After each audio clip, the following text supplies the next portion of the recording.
I got the divorce papers by email while I was still in the desert. 13 years of marriage ended in a PDF attachment. My name is Nathan, 42 years old, Staff Sergeant with the 82nd Airborne. I'd been in Kandahar for 4 months when Becky decided she was done waiting. The subject line read, "Let's be adults about this." The message itself was 3 sentences long.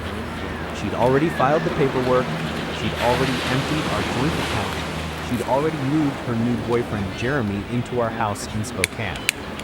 I read the email twice, closed my laptop, took a shower in the communal stall, got dressed for my shift, said nothing to anyone.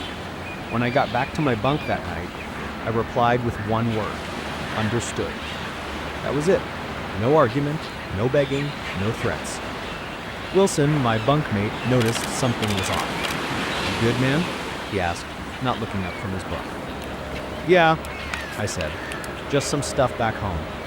He nodded, and that was the end of it. Military guys know when to leave things alone. Truth is, I wasn't surprised. 6 months before deployment, things had changed. Small things. Becky stopped asking about my day, started working late at the dental office where she answered phones, started going to the gym 3 times a week but never seemed to break a sweat. New clothes, new friends I never met, new passwords on her phone. I didn't confront her, didn't start checking her messages or following her around. That's not who I am. But I wasn't blind either, so I made some quiet moves of my own. Nothing dramatic, just precautions. I secured important documents in a storage unit across town. Birth certificate, marriage license, house deed with only my name on it thanks to the VA loan, military benefits paperwork. I moved my grandfather's watch and my mom's old silver to the same unit, things that mattered. I also opened a separate account at a different bank and started diverting part of my pay there. Not enough that she'd notice, but enough that I wouldn't be starting from zero if things went south. The night before I deployed, she hugged me at the airport and said, "Stay safe, okay?" Her eyes were dry, like she was saying goodbye to a coworker, not a husband heading to war. I should have known then, but part of me still hoped I was wrong. I wasn't. What she didn't know was that I'd prepared for this moment, and what she didn't understand was that I never start fights, but I do finish them. I met Becky at a friend's barbecue in 2010. I was home between tours, staying with my buddy Jason in Spokane. She was finishing nursing school but ended up working admin at a dental practice instead. Less stress, she said. We were married 8 months later. Becky used to say she was proud of my service, though she never quite understood it. Her dad was a bank manager, her brother a pharmacist, no military in her family. She'd ask when I was going to get a real job, not realizing that after 15 years, the Army was my career, not just a job I was killing time at. We bought our house in 2014. Nothing fancy, but it was ours. 3 bedrooms, small yard, quiet neighborhood. My name was the only one on the mortgage since the VA loan was in my name, but I added her to the deed because that's what married people do, share things. My dad died a year after we got married, heart attack while shoveling snow. My mom passed 3 years later, lung cancer, though she never smoked a day in her life. They left me some money, not a fortune, but enough that Becky and I could pay off our student loans and still have a cushion. I deployed 4 times during our marriage, Iraq twice, Afghanistan twice. Each time I came home, Becky seemed a little more distant, a little more restless, like she was playing a role she'd outgrown. "I didn't sign up to be a military wife," she told me once, after I mentioned possibly re-upping for another 4 years. "I'm tired of being alone all the time." I understood that, I did, but the Army was the only place I ever felt like I truly belonged. I was good at my job, people depended on me. In 2019, things started changing. Small stuff at first. Becky got irritated when I called during her girls' nights, started talking about how her friend Melissa had divorced her husband and was living her best life now. Started making comments about how we didn't really have anything in common anymore. I suggested counseling. She said we were fine, just going through a phase. Then came the late nights at work, the weekends away with friends I'd never met, the new clothes, the gym membership she rarely used. I should have confronted her, but that's not how I handle things. Never have. My dad taught me to think before I speak, to be sure before I act. So I watched and I prepared quietly because my gut was telling me something was coming. And in this life, you learn to trust your gut.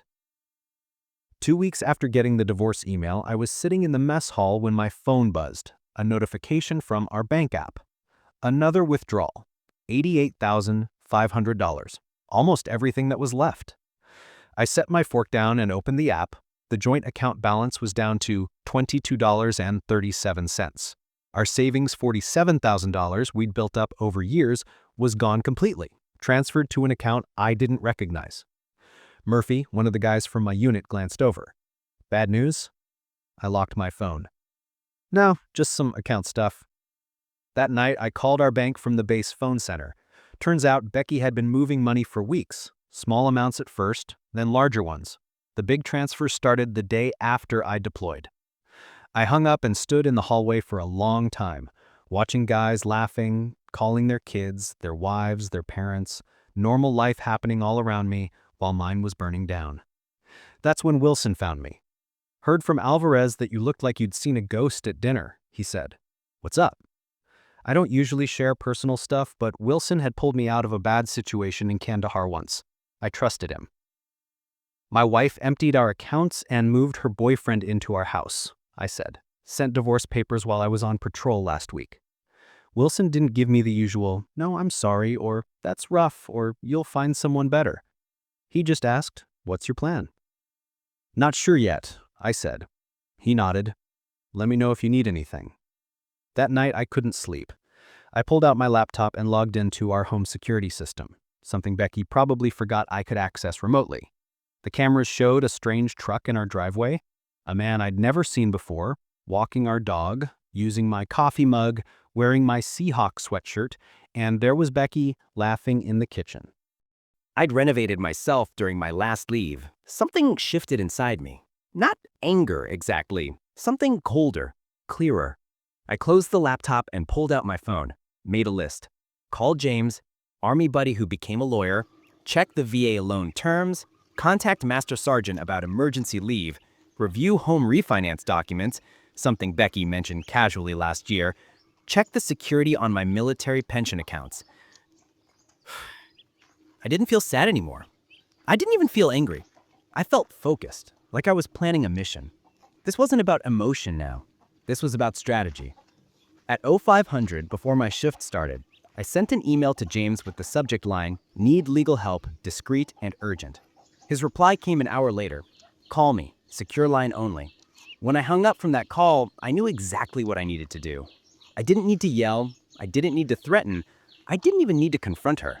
I just needed to wait and watch and let her own actions become the trap. 2 months later, I was back on American soil. I didn't tell Becky I was coming home. Didn't call, didn't text, just checked into a motel in downtown Spokane under a different name and contacted James.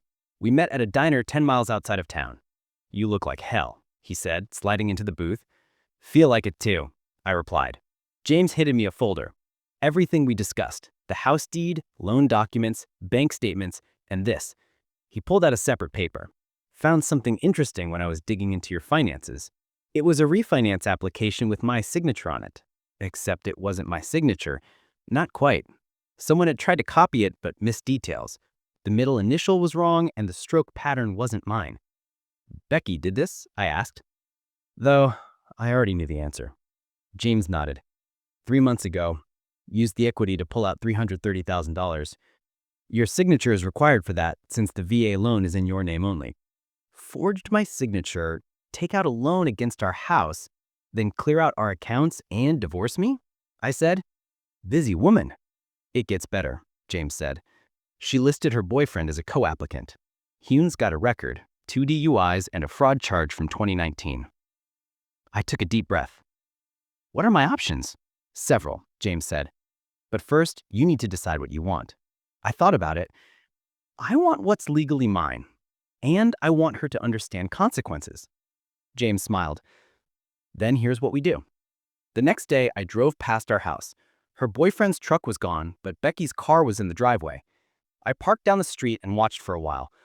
Thought about knocking on the door, confronting her, but that wasn't the plan. Instead, I drove to the bank, met with the loan officer who had processed the refinance, showed him my military ID, showed him the real signature on my driver's license, showed him the forged documents. His face went pale. "I'll need to report this immediately." "I understand," I said. "I've already filed a police report." That night, I got a text from Becky. "Who have you been talking to at the bank? Jeremy said someone was asking questions." I didn't respond. The next day, I went to the county clerk's office, filed paperwork contesting the refinance due to fraud, registered formal notice that no changes to the property could be made without my presence. 2 days later, Becky called. I let it go to voicemail. "Nathan, we need to talk. The bank called about the house. What are you doing? If this is about the divorce, we can discuss it like adults." Like adults. The same words from her email. I still didn't respond. James called that afternoon. They've frozen the refinance money. And there's more. Your wife's boyfriend has been driving your truck, right? The one in your name? Yeah. He got pulled over this morning driving on a suspended license from those DUIs. They impounded the vehicle. Good, I said. He also had some interesting things in the truck. Prescription pads from the dental office where Becky works. They weren't blank. I closed my eyes. She's been stealing prescription pads? Looks that way. The police are investigating. I hung up and sat on the edge of the motel bed. This was getting bigger than I'd expected. Part of me wanted to call Becky, warn her. Old habits, but then I remembered the security camera footage. My house, my dog, my life given away like it meant nothing. This was the path now. I couldn't turn back. And honestly, I didn't want to. I met with the bank fraud investigator the next morning. Name was Thompson. Short guy with tired eyes and a coffee stand on his tie. "This happens more often than you'd think," he said, spreading documents across his desk. "Spouse deploys, other spouse sees an opportunity." "What happens now?" I asked. "We've frozen the funds from the fraudulent refinance, but there's a problem. Some of the money's already gone." "How much?" "About half, $146,500. I leaned forward. "Where did it go?" Thompson hesitated. "I'm not supposed to share that information. It's my house, my name forged, my money stolen." He nodded slowly, then turned his computer screen toward me. "These are the transfers out of the refinance account." I scanned the list. Multiple transfers to someone named Daniel Spencer. Not Jeremy, someone else I'd never heard of. "Who's Daniel Spencer?" I asked. Thompson shrugged. "Not my department, but you should ask your lawyer to subpoena these records." I called James as soon as I left the bank. "Daniel Spencer," he repeated. "Let me run a check." An hour later, he called back. "Got it. Daniel Spencer is a real estate agent, specializes in quick sales, cash deals." "She was planning to sell our house?" I said. The realization hit me like a physical blow. Looks that way. The deposits were probably earnest money to get him moving on a listing. But here's where it gets interesting. Spencer has done business with Jeremy Ryan before. Jeremy Ryan. Is that your wife's boyfriend? Yes. They've closed 3 deals together in the past 2 years. I sat down on a park bench, trying to process this. So this wasn't just Becky leaving me for some guy. This was... what? A planned operation? Maybe, James said carefully. I did some digging into Jeremy Ryan. He has a pattern. Gets involved with women going through divorce or with deployed spouses. 3 cases I found so far. Each time the woman's home gets sold well below market value to one of Spencer's clients. Ryan gets a cut, then he moves on. And Becky? She knew about this? Hard to say. Maybe she's a victim too, or maybe she's in on it. I rubbed my face. This wasn't just about Becky betraying me anymore. This was something bigger, something calculated. And other military families had been victims. What do we do? I asked. I've already contacted the FBI's Financial Crime Division, James said. This crosses state lines, involves military personnel and VA loans. They're interested. That night, I sat in my motel room with a beer, thinking about everything. Wondering if Becky had been playing me our entire marriage, or if she'd gotten swept up in Jeremy's scheme. Wondering if it even mattered. My phone buzzed. Becky again. "Nathan, please call me. The bank is saying something about fraud, and Jeremy got arrested for driving your truck. I don't understand what's happening." Stared at the message for a long time. Then I typed, "Who is Daniel Spencer?" 3 dots appeared as she started typing, then stopped. Started again. Stopped. Finally, I don't know what you're talking about. 14,600, I wrote. Multiple transfers, house listing. No response for 10 minutes. Then, it's not what you think. I turned off my phone and went to bed. The next morning, James called. FBI wants to meet. They've been investigating Ryan and Spencer for months. You're not the first, but you might be the case that breaks it open. For the first time since getting that divorce email, I felt something close to satisfaction. Not because my marriage was over, but because the truth was finally coming out. I met with the FBI agents at their field office in Spokane, Agent Patel and Agent Donovan. They recorded my statement, took copies of all the documents James and I had gathered. Your case helps establish a pattern, Agent Patel explained. Shows intent, organization, makes it a conspiracy rather than isolated incidents. What about Becky? I asked. My wife. Ex-wife. The agents exchanged looks. We still determining her level of involvement, Donovan said carefully.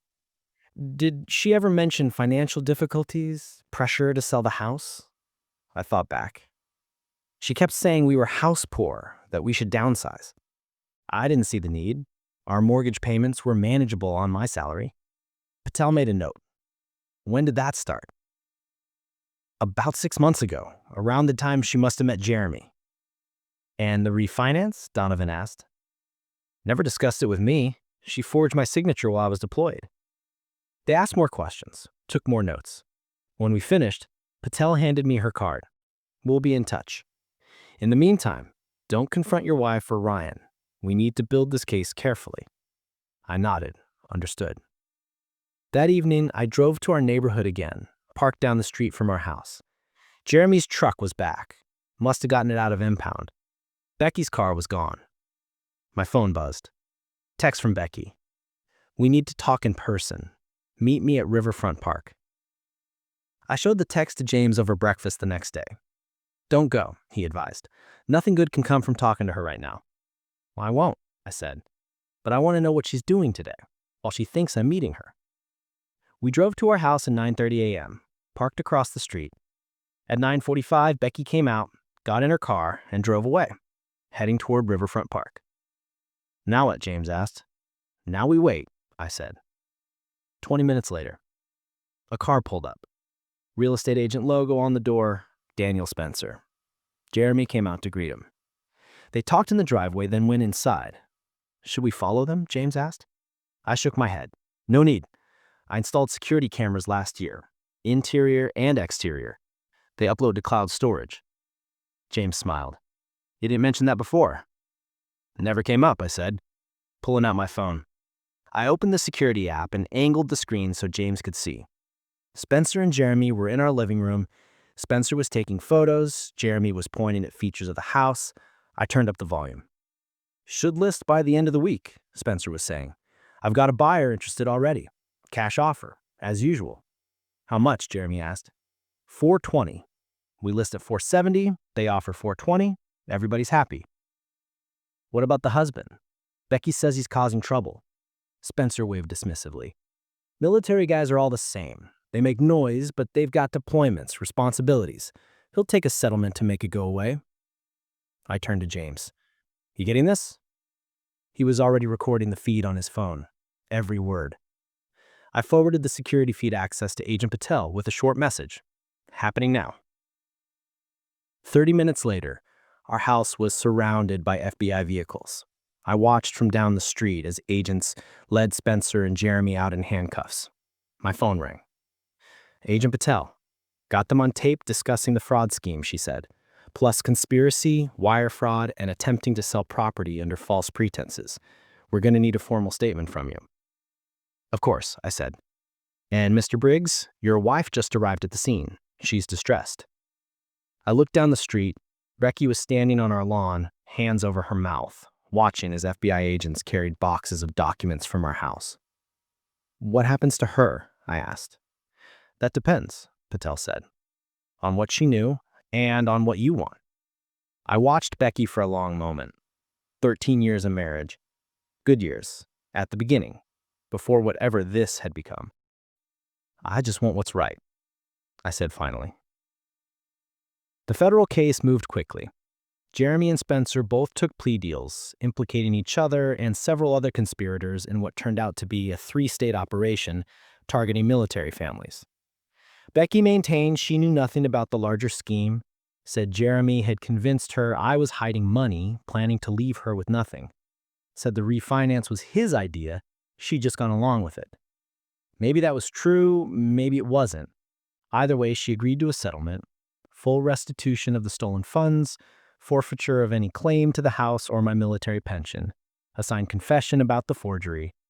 In exchange, I didn't press charges. The divorce was finalized 6 months after that email from Kandahar. No fault, clean break, all things considered. On the day the last paperwork was signed, I got a call from Agent Patel. Jeremy Ryan was sentenced today, 8 years for fraud, conspiracy, and identity theft. Spencer got 12. Thought you want to know. Thank you, I said. There's something else, she added. We found evidence they've done this to 11 other military families. Your case helped us build the pattern. Those families might get their money back because of you. After we hung up, I sat on the porch of my rental apartment watching the sunset, thinking about those other families, other men who deployed, thinking their homes and marriages were safe, only to come back to emptiness. I hadn't planned on being the one to bring down Jeremy and Spencer's operation. I just wanted what was mine. But sometimes things work out in ways you don't expect. My phone buzzed. Text from Decky. I never meant for things to end this way. I didn't respond. There was nothing left to say. A year later, I sold the house. Couldn't stand to live in it anymore. Too many memories, too much betrayal in those walls. I used the money to buy a small cabin outside of Missoula, Montana.